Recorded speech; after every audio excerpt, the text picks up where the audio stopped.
Assalamualaikum warahmatullahi wabarakatuh.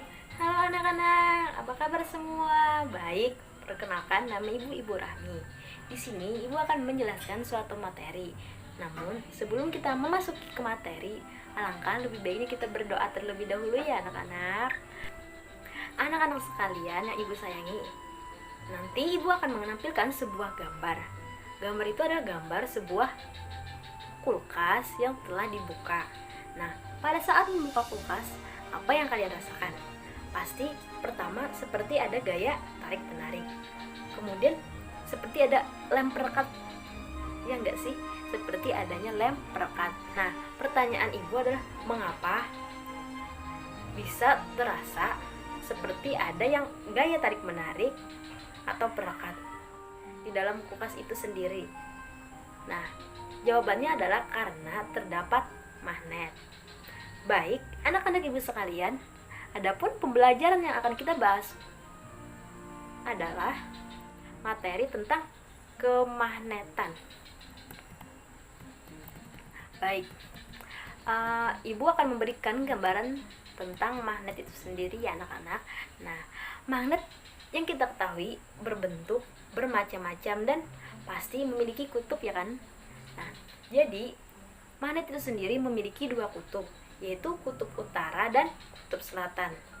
Apabila kutub utara dan kutub selatan didekatkan, maka dia akan tarik menarik. Namun apabila kutubnya sama atau misal utara sama utara, selatan sama selatan didekatkan, maka dia akan tolak menolak.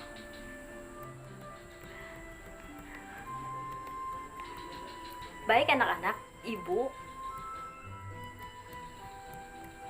tadi telah menyampaikan sedikit gambaran. Adapun tujuan pembelajaran yang Ibu harapkan yaitu melalui penampilan video, siswa-siswa Ibu dapat menjelaskan pengertian magnet dengan tepat. Kemudian bisa mengetahui cara pembuatan magnet, kemudian dapat membuat magnet sendiri, dan melalui LKPD nantinya yang telah dibagikan oleh Ibu sendiri, peserta atau siswa sekalian dapat menyajikan hasil pengamatan pembuatan magnet. Nah, Ibu akan menampilkan sebuah video nantinya. Nanti anak-anak Ibu coba amati video tersebut ya.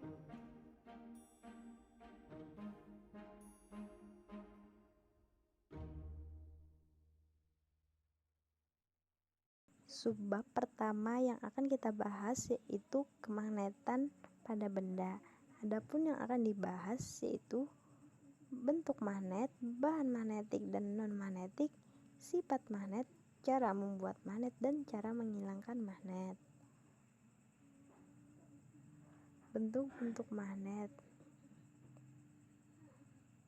Adapun 5 bentuk magnet yaitu magnet batang, magnet silinder, magnet daun yang biasanya pada kompas, kemudian magnet ladom, dan terakhir magnet lingkaran. Kemudian ada bahan magnetik. Bahan magnetik adalah jenis bahan yang dapat ditarik oleh magnet. Ada 3 jenis bahan, yaitu bahan ferromagnetik, yaitu jenis bahan yang ditarik kuat oleh magnet. Contohnya adalah baja dan besi. Bahan yang kedua yaitu bahan paramagnetik, yaitu jenis bahan yang ditarik lemah. Contohnya adalah aluminium dan platina atau platinum. Yang ketiga adalah bahan diamagnetik. Ini adalah bahan yang sedikit menolak magnet. Contohnya adalah bismut, seng, dan juga emas. Selain bahan magnetik, ada juga bahan non-magnetik, yaitu bahan yang tidak dapat ditarik oleh magnet. Contohnya adalah gelas, plastik, dan kayu. Kemudian ada sifat-sifat magnet.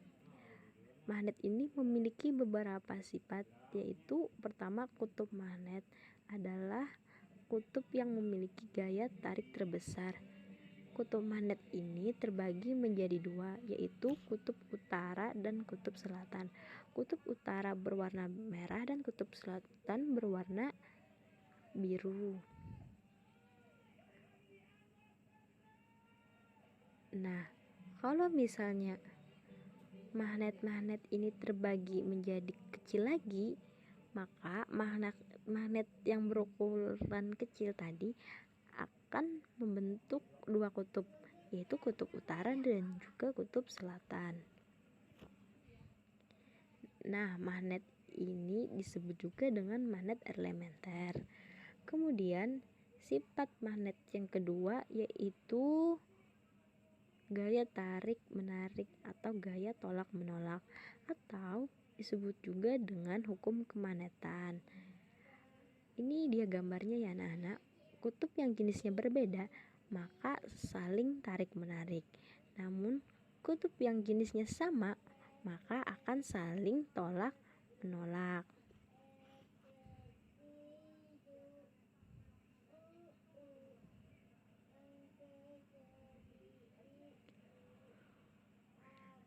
Ini ada beberapa cara untuk membuat magnet.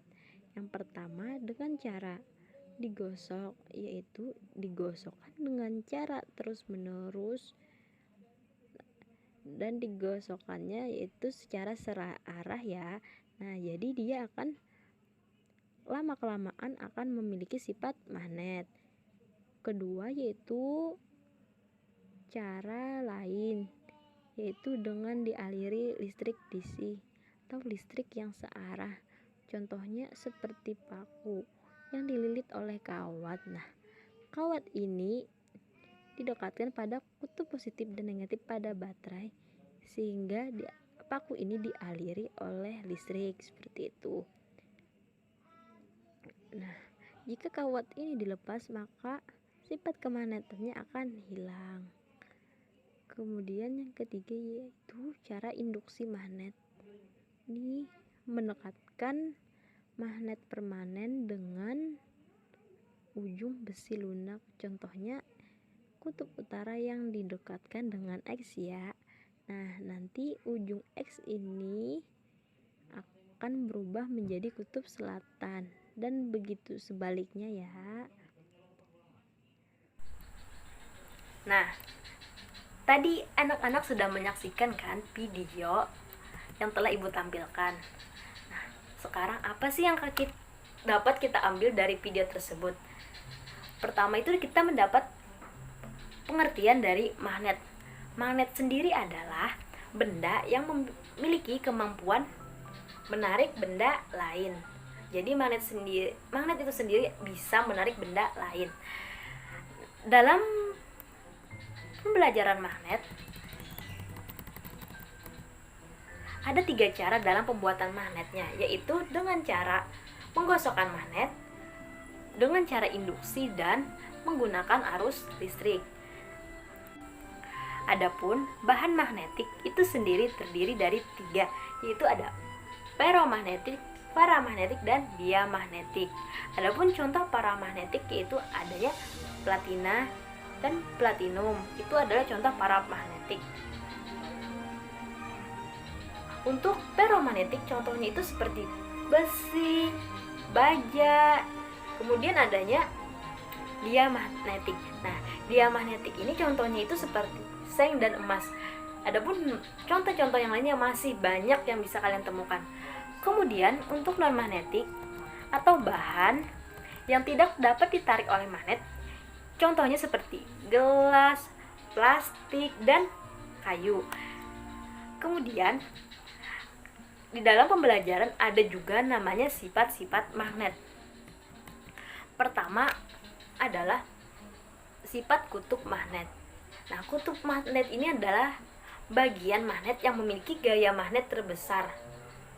Kutub ini terbagi menjadi 2, yaitu kutub utara dan kutub selatan. Nah, jika magnet dipotong kecil, maka dia akan menjadi dua bagian lagi, maka akan terbentuk kutub utara dan kutub selatan walaupun dia dipotong kecil. Apabila kutub yang berbeda arah, maka dia akan tarik menarik, namun jika dia sejenis maka dia akan tolak menolak. Nah, anak-anak ibu, dalam pembelajaran magnet ini ada namanya kaidah tangan kanan, di mana rumus yang digunakan yaitu B sama dengan I dikali A, di mana B sendiri adalah medan magnet, I adalah arus, dan A adalah jarak. Selain itu, terdapat rumus lain yang disebut dengan gaya Lorentz. Nah, gaya ini terbagi atas 3 gaya, yaitu ada gaya Lorentz pada kawat lurus, kemudian ada gaya Lorentz terhadap muatan bergerak, dan gaya Lorentz pada kawat sejajar. Nah, bagaimana anak-anak? Pemaparan yang telah Ibu sampaikan sudah cukup jelas kan? Nah, anak-anak Ibu sekalian, apabila ada yang ingin ditanyakan ataupun ada materi yang kurang paham, bisa di-share atau dilihat dari video ataupun materi-materi tentang kemagnetan ya anak-anak Ibu sekalian. Baik, itu saja yang dapat Ibu sampaikan. Terima kasih. Jangan lupa tetap jaga kesehatan ya anak-anak Ibu sekalian. Salah hilaf mohon maaf. Wabillahi taufiq wal hidayah. Wassalamualaikum warahmatullahi wabarakatuh. Dadah anak-anak.